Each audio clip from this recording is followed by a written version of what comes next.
Am I the asshole for lashing out at my boyfriend's sister after she kept taking his clothes? Am I the asshole for getting upset at my boyfriend's sister for taking his clothes? I, 20F, have been with my boyfriend, 22M, for 2 years now and therefore know his family really well. I get along with them and we have formed a close bond together and I really enjoy spending time with them as well as with my family. Since we are so close, it is quite common for us to share or gift things, and I personally do not have a problem with it. I am glad that they accept me as their family. However, recently I've noticed that my boyfriend's sister, 18F, has been wearing his clothes quite a lot. Now, one and all this isn't an issue. I think it's normal for siblings to share stuff like clothes. The issue is that all the clothes she takes from him are things that I gifted him. Matching shirts, hoodies or sweatpants. Ever since we've been together she keeps taking the things I got for us. It's fine if she likes the same things and I wouldn't mind lending things to her if she actually returned them. I've noticed this when my boyfriend wouldn't wear what I got him anymore. At first I thought it was because he didn't like them a lot or maybe due to sentimental reasons, but he later told me they're constantly in the laundry and then his sister takes them. He tried talking to her about it but she just said that it's not a big deal. When I visited them recently, I noticed that she was wearing a pair of cartoon sweatpants that I bought for both me and my boyfriend. When I asked my boyfriend why she has them, he just shrugged and told me that he didn't even know she had them. He did seem genuinely upset about it, but I also know he could never raise his voice at his sister. As I already mentioned before, he already tried to talk to her about it but she keeps shrugging it off. Now, about a week ago I completely lost it.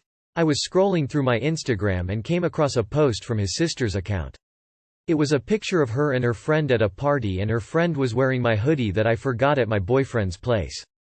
If it was her wearing it I might have been fine with it, but this was a complete stranger who was wearing my hoodie, which was also very expensive as it was merch from an artist I really like. A few days ago, I decided to ask his sister if she could give him the hoodie so he can give it to me when he visits and she told me she doesn't have it and neither does her friend. I do admit it might be a little petty but I lashed out at her for being irresponsible with other people's belongings. She did lose some of the clothes I gifted my boyfriend before but this just threw me over the edge. I know they're just clothes but I paid for them. I spent money that I barely even have to thank my boyfriend for everything he does for me. I know I am not obligated to but giving other people gifts is my love language and I am happy doing it. Am I the asshole for lashing out at her and being upset? Edit. Sorry I didn't clarify but she didn't know that the hoodie she lost was mine. She took it thinking it was his. Not the asshole, he doesn't have to shout at her. Why can't he talk to her properly about it? Yes, it is a big deal. Not the asshole. But, why does your boyfriend not lock his room? You have named multiple examples. Not the asshole. She stole your sweater and lost it. You have every right to be upset. So, every item of clothing that she takes is either yours or something that you bought for your boyfriend. Does she know that you bought them? I'm wondering if this is a case of her liking your fashion sense, or if she actually likes you. And, also, not the asshole. Her taking your hoodie and loosing it is a different issue than her borrowing her brother's things you purchased for him that he allows her to do. Would I be the asshole for kicking my broken pregnant sister out of my house? A year ago, I bought what I see as a 26-year-old girl's dream home. At the same time, my 22-year-old sister was graduating college, with no money and no job and needed a place to stay. We agreed that she could move in with me, and after getting a job, would start paying rent until she got back on her feet. She got a job as a substitute teacher but was only making $14 per hour.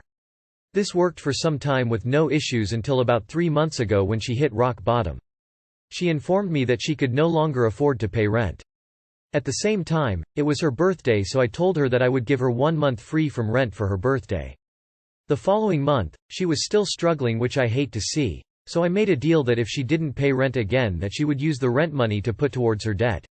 She agreed. Now it is month 3. She recently downloaded Tinder and allowed a random guy into my home to sleep with him. Now, she is pregnant, after not taking her birth control correctly, not wearing a condom, and not making the man pull out. She has told me that she wants to keep the child. I only have one other room as a guest room and she wants to use that room as the nursery. I mentioned having the child's crib in her room as to keep the guest room for family, friends to come stay and help with the child or just if they needed it, but she was very unhappy about this option and did not want to give up her room for the child. Over the last few months I have had tens of thousands of dollars worth of problems arise, to include having to get a brand new roof, etc. Now, with all the extra payments I have, on top of my sister no longer being able to pay rent, and a soon-to-be newborn, I will likely have to sell my house to be able to afford to take care of my sister and her newborn. It is not my job, but I don't want to see her fail. I want her to have a stable living situation.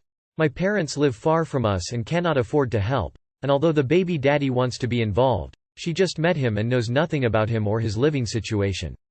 We have a close relationship and I want to support her when she needs it, but I am now at risk of having to sell my house and find a new place to live in order to be able to help her. She is not helping herself though by finding a new and higher paying job. She keeps saying she will get to it eventually in regards to getting medical insurance for the baby. She is still under my parents' insurance, and much more, which proves she is not ready maturity-wise. I am at a loss because I don't want to give up my dream home and my life for a mistake that I had no part in, but I also never want to see anyone else struggle or have hardships if I can help in some way. I work full-time on top of overtime already and have now applied for a weekend, evening serving position to try and make extra money before things tank. But would I be an asshole if I kick her out or force her to pay rent when she doesn't have the money and needs to save before having a baby? Not the asshole. You should not have to pay the price for her shitty decisions. Not the asshole. There is a line that I've seen people use in Reddit posts. Don't set yourself on fire to keep another warm. You sacrificing your house is not the answer. Your sister made these choices and I know you don't want to turn your back, but you're on a path to being completely responsible for your sister and her baby. She's had no respect for your house or you. She needs to get a job and start thinking of her future or get out ASAP. Not the asshole, and you need to realize that she got pregnant on purpose so that she doesn't have to face her debt. She'll be relying on other people for the rest of her life, so kick her out now. It's not your responsibility to give up your future because she's a lazy idiot. Her life is not your problem. If you keep helping her, you'll be broke in an apartment next year. Not the asshole. There are two people responsible for supporting that baby: your sister and the baby daddy. She doesn't have to become his girlfriend, but she needs to sit down with him and work out the custody and support legalities ASAP. She should look up the family court in her area and call for legal help. She will need to do this whether she likes it or not, because the state will insist that she pursue support as a condition of any aid. If she is low income, she needs to look into SNAP and WIC and daycare assistance. You need to get her to move back in with her parents or see what she can work out with the baby's father. If she lives with you, you'll end up babysitting, paying for baby things and probably not getting rent from her. Am I the asshole for not allowing my kids' friends to play on our trampoline? We bought our kids a trampoline during the pandemic. My husband and I are in a serious fight about this right now. I have never allowed my kids' friends to play on our trampoline. I'm not trying to be mean or keep them from having fun. My fear is our homeowner's insurance policy. Our homeowner's insurance will not cover trampolines for any reason, which means we are fully liable if a child is injured while on our trampoline. We also run the risk of having our policy cancelled. We have a privacy fence, so we're not worried about kids wandering in without permission, but I am also aware that the trampoline is an attractive nuisance. My 8-yo asked if he could have one friend over earlier to play in the backyard. I said yes. He didn't ask about the trampoline specifically, but I should have known better. 10 minutes later I walked by a window and realized that there was 6 kids jumping on our trampoline. These kids seemed to have appeared out of thin air. I told my kids we had to go to a soccer practice and that it was time for everyone to go home. They were all very polite and I sent them on their way.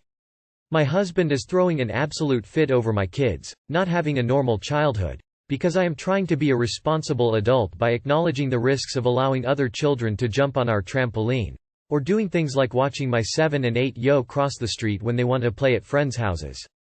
He was full-blown yelling at me when I said I wouldn't allow other kids to jump on our trampoline even with a waiver. The net is currently torn and could be seen as negligent. I will admit that I am protective and research just about everything. My husband does not understand or care about the risks that are associated with trampolines or anything else really.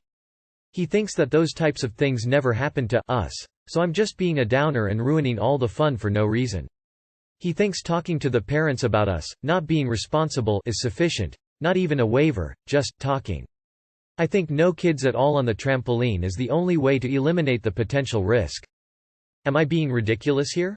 I feel like this is the unfortunate reality of owning a trampoline.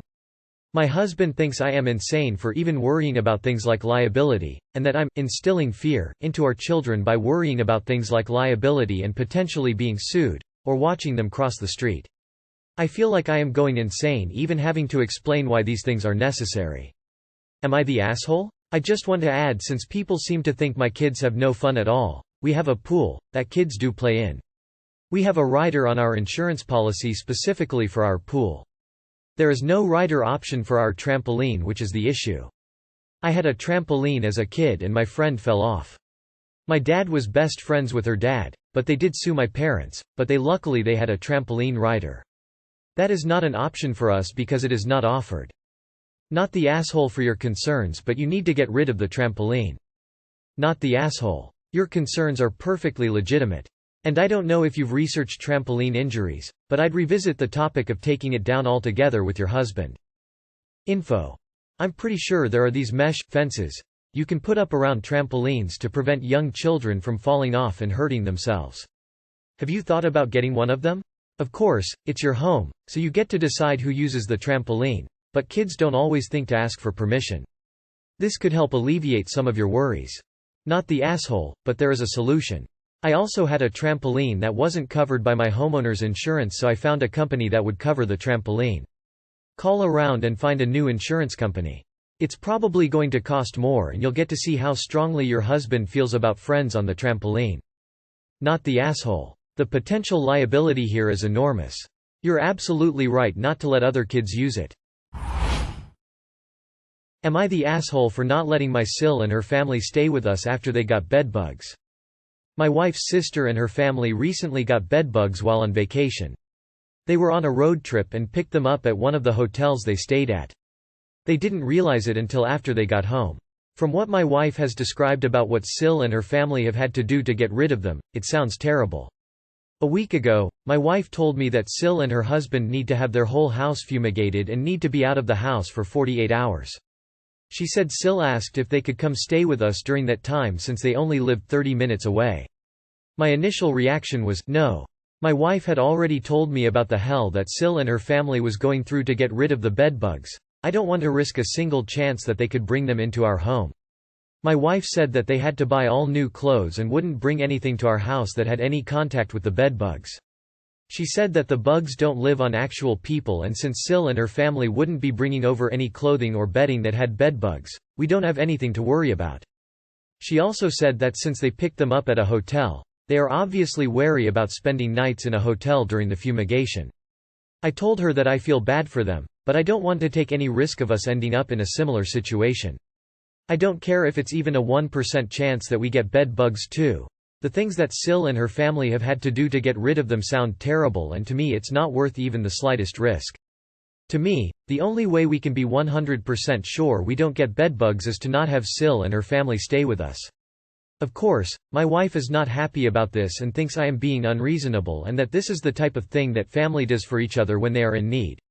I don't have anything against Sil or her family, but to me it's a simple fact of being absolutely sure we aren't exposing our house and family to the same situation that Sil finds her family in. My wife ended up telling her Sil that they couldn't stay with us, but now my wife is very upset with me. She feels like the risk was low enough and that Sil and her family would be careful enough not to bring anything to our house that could bring the bedbugs with them. But the whole situation that Sil's family is in sounds like something that I would never wish on my worst enemy, and the only way we can be completely sure is to keep it far away from us. I do feel bad for Sil and her family, I'm not heartless. But my wife feels I should have trusted her and her sister to make sure that nothing would come into our house that would put us at risk.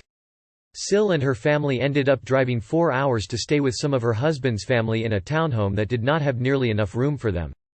Now my wife feels like if we ever need help with anything, there's no way we can ask Sil because we didn't help them with this. Not the asshole. If you're feeling bad, though, maybe you can help pay for the hotel. They've probably had an incredible amount of expenses over this mess.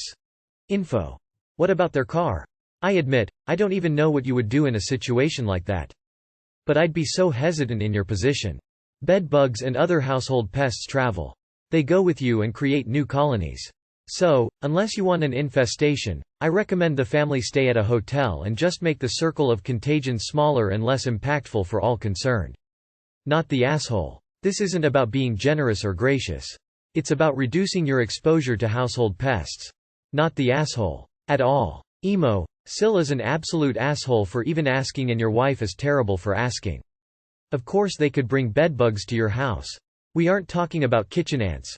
We're talking about an infestation of disgusting parasitic insects that burrow under your skin and make you scratch like a meth addict. That is one problem the family needs to shoulder alone, and they never should have asked. Edit. Okay. I confused them with scabies.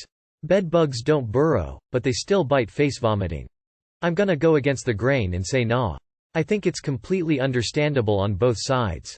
I'd feel just as frustrated as the wife if I wasn't able to help my sister in their time of need, especially if there was someone preventing me from doing so. I also understand OP's caution.